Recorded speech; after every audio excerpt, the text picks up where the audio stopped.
हिरा ठेविता ऐरणी, वाचे मारिता जो घणी। तोची मोल पावे खरा, करणीचा होय चुरा। मोयरा तोची अंगे, सुत न जळे ज्याचे संगे।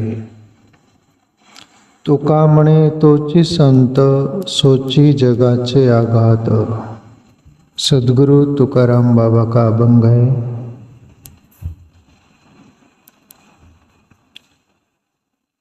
और एक एक बात आम समझने का प्रयास करिएगा प्यारे मित्रों।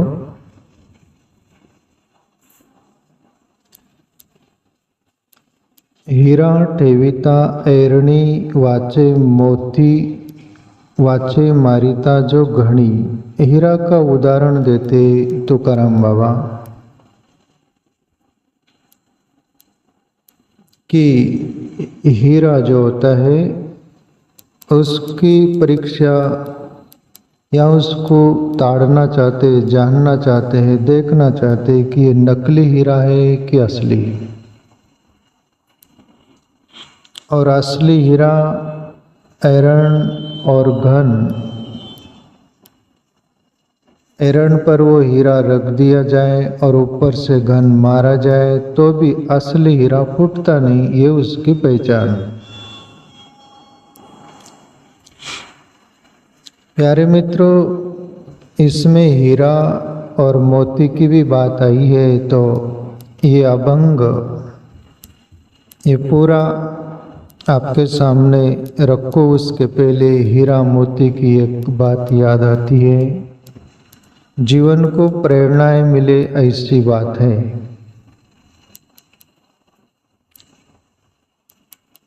तो प्यारे मित्रों, एक संत थे, एक नदी किनारे घाट बनाता। जो तीर्थ होता है वहाँ नदी किनारे घाट बने हुए होते हैं। और वो संत अक्षरशः चिल्लाते रहता और उनका चिल्लाने का एक ही होता, जो चाहोगे सो पाओगे, जो चाहोगे सो पाओगे, जो चाहोगे सो पाओगे। सुबह से तो शाम तक यही चिल्लाते थे वो। अनेक लोग वहाँ से उस घाट से नदी किनारे से गुजरते, नहा कर स्नान करके, पर वो संत को पागल की गिनती में निकाल दिए थे लोग। ये तो पागल है, बोलते रहता है जो चाहोगे सो पाओगे, जो चाहोगे सो पाओगे। लोग नजरअंदाज करते रहे, पर एक दिन एक युवक, नवयुवक आया और संत की बातें सुना कि जो चाहोगे सो पाओगे। और संत के पास वो नवयुवक पहुंच गया और बाबा से बोले कि बाबा जी, आप बोल रहे जो चाहोगे सो पाओगे, तो मेरे अंदर एक जिज्ञासा, मेरे अंदर एक इच्छा हुई कि मैं भी कुछ चाहता हूँ तो वो मिलेगा मुझे। संत बोले बिल्कुल बेटा, जरूर मिलेगा।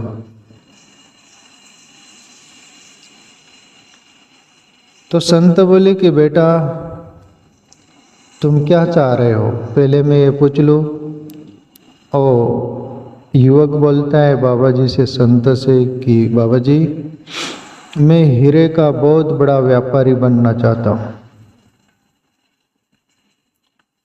संत बोले कि बेटा जरूर बहुत बड़े हीरे के व्यापारी आप बन सकते हो, आपको मिल जाएगा, मैं आपको देता हूँ। और संत ने उस युवक का हाथ में लिए ऐसा करके और बोले कि बेटा ये हीरा है, समय रूपी हीरा है, ये ठीक ढंग से पकड़ना। और वो युवक ने, वो संत हाथ छोड़ दिए, पकड़ लिए, ये समय रूपी हीरा है बेटा, इसको संभाल के रखना। दूसरा हाथ लिए संत, उसको भी ऐसा किए और बोले कि बेटा इसमें मोती है,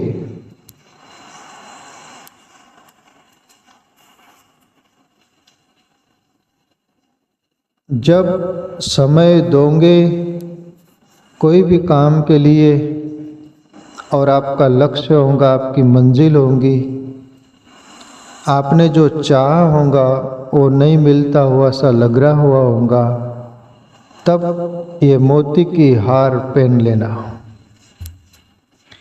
ये मोती रूपी धैर्य है और ये समय रूपी हीरा है। आपने जो चाहा है वो जरूर मिलेगा।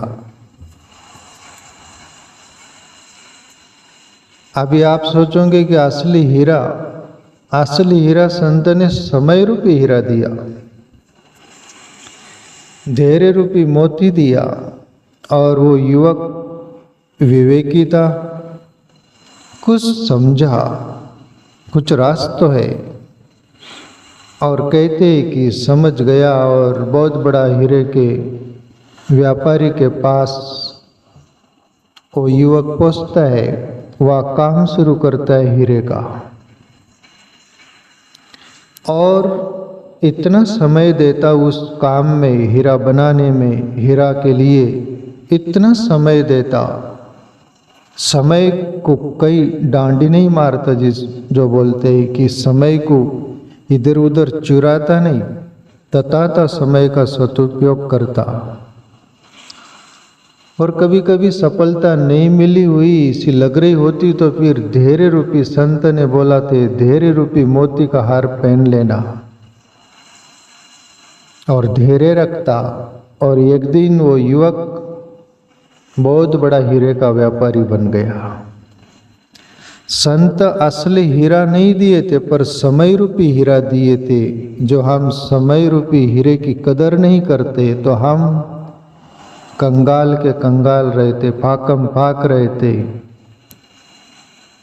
जिन्होंने समय रूपी हीरा की कदर की, वो हीरा चाहेगा तो भी हीरा मिल जाएगा, और मोती चाहेगा मोती मिल जाएगा। हीरा रूपी समय, जीवन में समय को साधो। कोई भी कार्य कर रहे होते हो आप, तो उसमें पूरी जी जान लगाकर समय देना, तत्परता से, उसमें काना डाली नहीं करना, तो जरूर हीरे तक आप पहुंच जाओगे। हीरा ही नहीं, जिंदगी का जो परमात्मा रूपी हीरा अपने अंदर है, उसको भी आप खोज सकते हो, पा सकते। ईमानदारी से भजन और ध्यान साधना करोगे तो परमात्मा रूपी हीरा भी वो अपने को मिल जा सकता है, अपने अंदर है, वो भी यात्रा हो सकती है। और बाह्य जगत का आप हीरे चाहोगे तो बाह्य जगत का हीरा भी आपको मिल जाएगा, जो कुछ मिल जाएगा। अदर कंट्रीज है, अमेरिका आदि, जो मैं कुछ देश के बारे में पढ़ा सुना, 12 बजे ड्यूटी होंगी तो 10 मिनट पहले हाजिर होना चाहिए, तो ही आप ड्यूटी कर सकते, वरना वापस भेज दिया जाता है। 1 मिनट भी लेट आए तो। समय की कदर है उस देश को, तो वो रिच कंट्रीज है, अमीर देश है। तो समय रूपी हीरा ये संत ने दिया था और युवक ने साधा था, तो बड़ा हीरे का व्यापारी बन गया। और जिंदगी में प्यारे मित्रों, कभी कभी हम कार्य करते हैं कुछ, उसमें समय भी देते, बहुत कुछ करते हैं, और पूरा न होते हुए ऐसे लग रहा है ना, जीवन कब गया, जैसे अंदर धैर्य टूट गया, तो वहाँ धैर्य साधना। धैर्य बहुत बड़ा मोती जैसा है। धैर्य भी जो जिंदगी में साधेगा ना, तो उस आखिरी मंजिल तक पहुंचा देगा धैर्य। बाकी आपको ये दो, जैसे पक्षी होता है, 2 पंखों से ही आकाश छूता है। तुम्हारे 2 पैर है, 2 पैर से चलकर बहुत दूर दरार चले जाते हो, है ना। तो आगे तुकाराम बाबा हीरे पर और मोती पर जो बात क्या क्या बोलना चाह रहे अपन सुने या भंग में। हीरा ठेवीता एरणी वाचे मारीता जो घणी। तुकाराम बाबा बोल रहे कि असली हीरा की परख उसको एरण पर रख दो, ऊपर से घन मारो और वो हीरा न फूटे तो मानना वो असली हीरा है, और नकली हीरा होगा तो वो फूट जाएगा, वो हीरा है ही नहीं। ये तो हीरे की बात तुकाराम बाबा बोल रहे, पर अपना जिंदगी रूपी हीरा, अपनी जिंदगी भी हीरे जैसी है तथा था अंदर और बाहर से। तो आप दुनिया के कोने में चले जाओ या कोई भी कहीं भी, तो आप हीरे जैसा और बंदे सिक्के जैसा टन से ही बजोगे। आपका कुछ होने वाला नहीं जैसा हीरे का नहीं होता। और आप यदि लुचपुच हो, अंदर बाहर से धोखाधड़ी से भरे हुए, छलकपट से, तो वो ही नकली हीरे जैसा अपना जीवन होगा। फिर जहाँ रहे वहाँ भी कुछ नहीं होगा, और कहीं दुनिया में चले गए तो वहाँ भी कुछ नहीं होगा। तुकाराम बाबा इसके तरफ इशारा करते हैं। आगे तुकाराम बाबा बोले, तोची मोल पावे खरा, करनी चाहोय चूरा। सदगुरु तुकाराम बाबा बोल रहे कि असली हीरा होगा तो उसकी कीमत वही रहेगी जो उसकी कीमत होनी चाहिए, और नकली हीरा होगा तो एरण पर रखते से ही चूरा हो जाएगा, नकली नकली ही था। आप सपूत हो, जहाँ हो वहाँ पर भी आप 4 चांद लगा दोगे। 4 चांद लगते नहीं, पर कहावत की कहावत बातें बोल रहा हूँ मैं। वहाँ भी आप चौगुना कर लोगे जिंदगी को, और कपूत होंगे तो दुनिया के कोने में कहीं भी चले जाओ तुम कपूती बने रहोगे। तो हम जहाँ है जैसे है उसको निखारने का, उसको सुधारने का प्रयास करें, उस पर हम रिसर्च करें जिंदगी का कि क्या हम हीरे जैसा कैसे बन सकते हैं, असली कैसे बन सकते हैं, नकलीता हमारे अंदर है क्या। ठाईच बसुनी करायक चित्त, कापुर्याची बाती उज्ज्वलिया ज्योति, ठाई समाप्त जाली जैसे ज्ञानेश्वर। तुम जहाँ हो जैसे हो वैसे ही, जैसे कपूर की बत्ती जलाओ तो वो जलते जलते उसका अस्तित्व नहीं रह जाता, पर वो लो में लो मिल जाती।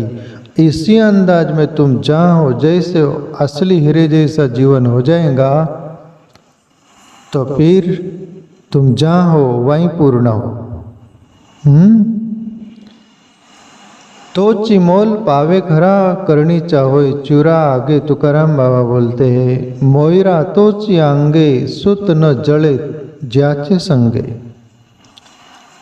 और दूसरा तीसरा उदाहरण तुकाराम बाबा बोलते हैं, असली मोती जो होता है ना, मोती की मणि, उसके अंदर सूत का धागा होता है, और वो अंगारा में फेंक दो, आग में डाल दो।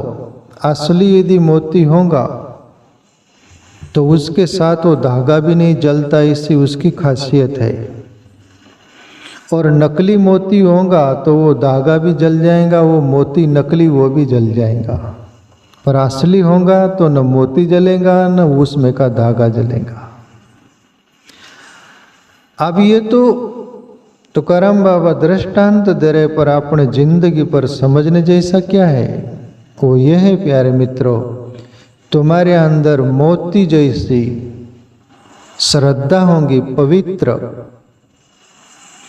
और भावना रूपी धागा होगा, बहुत कोमल मऊ, यानी कि धागा है वो रुई का, पर ऐसी भावना शुद्ध भावना होगी और मोती जैसी शुद्ध श्रद्धा होगी,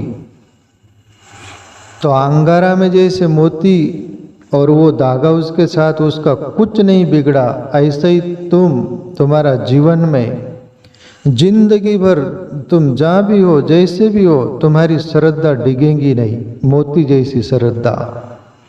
और नकली मोती होगा तो वो जल जाता, वैसे ही तुम्हारी नकली श्रद्धा होगी तो फिर टेम्परेरी बात हो जाएगी, दुख आन पड़ेगा, तुम्हारी श्रद्धा छू हो जाएगी, दोष तुम दूसरों को देने लगोगे।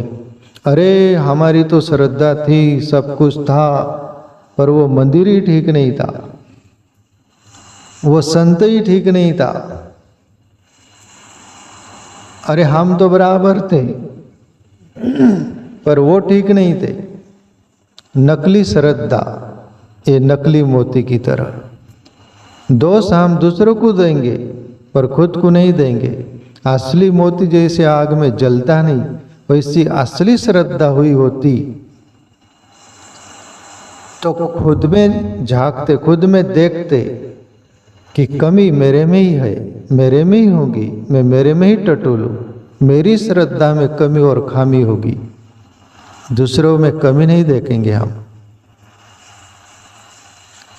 और भावना शुद्ध होगी, वैसे ही जैसे वो धागा कोमल होता है, मऊ होता है, ऐसी शुद्ध भावना होगी तो तुम्हारी भावना डिगेंगी नहीं। तुम कमी खामी में से भी कुछ विशेष निकाल लोगे और अपनी भावना को डिगने नहीं दोगे, अपनी श्रद्धा को डिगने नहीं दोगे। गीता का सूत्र है, श्रद्धावानम लभते ज्ञानम मद भक्ति लभतेम प्रामार्जुन। श्रद्धावान व्यक्ति को मेरी भक्ति वर्ण करती है, उसको मेरी भक्ति प्राप्त होती है। तो मोती जैसी श्रद्धा चाहिए जीवन में। प्यारे मित्रों, शिरडी के साईं बाबा का दो शब्द मुझे बहुत प्रीति कर रहे।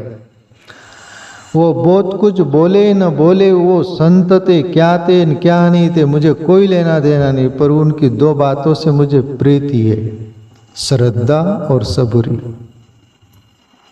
जिंदगी में श्रद्धा चाहिए। श्रद्धावानम लभते ज्ञानम। प्रभु श्री कृष्ण ने बोले श्रद्धा होंगी तो उसको ज्ञान प्राप्त होगा। श्रद्धा नहीं है प्यारे मित्रों तो आप दर बदर ठोकरे ही खाओगे, सूखे रहोगे जैसा वृक्ष को पत्ते नहीं, फल नहीं, फूल नहीं, खड़ा है अक्कड़ में। तो श्रद्धा जीवन में चाहिए, श्रद्धा जैसे मोती। मोयरा तोची अंगे सुत न जड़े जाचे संगे। आखरी तुकाराम बाबा बोलते, तुका मणे मोती, तुका मणे तोची संत, सोची जगाचे आघात। संतों पर लाकर छोड़ते तुकाराम बाबा। संतों की भी यहाँ परीक्षा। असली संत कौन? असली संत तो वो लोगों ने गाली दिया, मारा, मौत के घाट उतारा, फिर भी मौत के घाट उतर गए, सूली पर चढ़ गए, जहर पी लिए, फिर भी जीसस जैसे सूली पर लटक रहे थे। तब ईश्वर से बोले, प्रभु एक जीव भाव तो आया था कि मैंने ऐसा क्या अपराध किया जिसका दंड मुझे दिया जा रहा है। फिर एक क्षण चला गया, वो जीव भाव आ गया था। फिर बोले ईश्वर से, प्रभु माफ कर देना, इसमें भी आपका कोई हित होगा। मैं जो ये बोला माफ करना, पर प्रभु ये लोग मुझे सूली पर चढ़ा रहे, मुझे मार रहे, पर ये लोग नादान है, ये किसको मार रहे इनको मालूम नहीं। ये शरीर को मारेंगे, शरीर तो आज नहीं कल छीन ही जाने वाला था, पर इसमें रहने वाले की मौत नहीं होती। मैं मर नहीं सकता और ये लोग भूल कर रहे, पर इनको प्रभु माफ कर देना। जीसस बोले थे। इसको बोलते संत। तुम फांसी भी दो, सूली भी दो, तो भी तुम्हारे प्रति धन्यवाद और तुम्हारी शुभकामनाएं तुम्हारे प्रति चाहते हैं। प्रभु श्री कृष्ण के बारे में भी आता है ना, शिशुपाल को बोले थे कि तू मेरी मौसी का लड़का है, 100 गाली दे सकता है, 101 हुई तेरा सर धड़ अलग हो जाएगा। सुदर्शन चक्र वाली बात जो प्रभु श्री कृष्ण दुनिया को एक नीति सिखाए। जीवन की कोई भी बात हद हो जाती, जैसे शरीर में कोई भी बीमारी विशेष रूप में हो जाती, तो फिर उसका इलाज अनिवार्य है, वरना तुम्हारे लिए हानिकारक होगा। प्रभु श्री कृष्ण ऐसा एक नीतिपूर्ण व्यवहार ये जब होता है वो सब बताए। और मोरारी बापू तो एक बार ये जिक्र करते हुए मैंने सुना था उनको पहले, बहुत साल पहले, प्रभु श्री कृष्ण के प्रति वो एकनाथ बाबा पैटर्न के संत के प्रति भी जिक्र करते थे कि एक व्यक्ति 108 बार थूका वो एकनाथ बाबा पर। एकनाथ बाबा नदी में नहा कर आते हैं और 108 बार थूकने वाला लज्जित हो गया, उसको चरण में गिर गया। वो एकनाथ बाबा के बोले माफ कर दो महात्मन, मैं इतना सारा आप पर थूका, आपको कोई गुस्सा नहीं आया? तब एकनाथ बाबा बोले कि गुस्सा काहे के लिए? बोले आपने अच्छा ही किया, इतनी बार न थूका होता तो मैं इतना बार नहाता नहीं, तो आपने तो अच्छा ही किया। बोले बुरा नहीं, इतनी बार मैं नहाता भी नहीं। बोले धन्यवाद, बोले आपको इतनी बार थूका, और इच्छा हो तो और थूक। बोले वो आदमी शर्म गया, इसको बोलते संत। और मोरारी बापू तो प्रभु श्री कृष्ण के प्रति बोले कि धत तेरे की, तू 100 गाली नहीं सहन कर पाया। और एकनाथ बाबा 108 बार थूकना हो। तो ऐसे संत महापुरुष दुनिया इतना सारा परेशान करती है फिर भी सह लेते हैं। मीरा को जहर दे देते और सुकरात को भी जहर दिया यूनान में। ऐसे देखो तो बहुत संतों को यातना पहुंचाई, पर सभी का एरण की तरह सहा प्यारे मित्रों। इसलिए तुकाराम बाबा बोले तुका मणे तोची संत सोची जगह से आघात। दुनिया आघात पहुंचाती है, घाव करती है, फिर भी वो सह ले, वही संत। इसलिए उसको संत बोलते हैं। ये और बात है कि वो खामोश खड़े रहते, आखिर जो बड़े होते वो बड़े ही होते हैं।